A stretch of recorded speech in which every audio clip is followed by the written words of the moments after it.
ভারতের ক্রিকেট সমর্থকদের ১৭ বছরের শিরোপা ঘোড়া ঘুচিয়ে টি-টোয়েন্টি থেকে অবসরের ঘোষণা দিয়েছেন বিরাট কোহলি। এবার তার সুরে সুর বাঁধলেন অধিনায়ক রোহিত শর্মা। ক্রিকেট সংক্ষিপ্ত এই ফরম্যাটে ভারতের জার্সিতে তাকেও আর দেখা যাবে না বলে জানিয়েছেন রোহিত। তবে টি-টোয়েন্টি না খেললে ওয়ানডে এবং টেস্ট চালিয়ে যেতে চান বলে নিশ্চিত করেছেন তিনি। ম্যাচ পরবর্তী সংবাদ সম্মেলনে রোহিত বলেন, এটি আমার শেষ টি-টোয়েন্টি ম্যাচ ছিল। বিদায় বলার জন্য এর থেকে ভালো সময় আর হতে পারে না। টি-টোয়েন্টি দিয়ে ভারতের জার্সিতে আমার অভিষেক হয়েছিল, আর এই টি-টোয়েন্টি চেয়েছিলাম আমি বিশ্বকাপ জেতাতে অনেক বেশি মরিয়া হয়েছিলাম। তিনি বলেন, এই ট্রফিটি জিততে আমি একবারে মরিয়া হয়েছিলাম, তাই এটি জেতার পর আমার অনুভূতি এখন কেমন তা ভাষায় প্রকাশ করা কঠিন।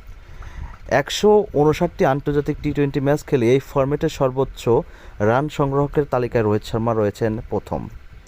৪,২৩১ রান সংরক্ষণকালে টি-টোয়েন্টি সর্বোচ্চ ৫টি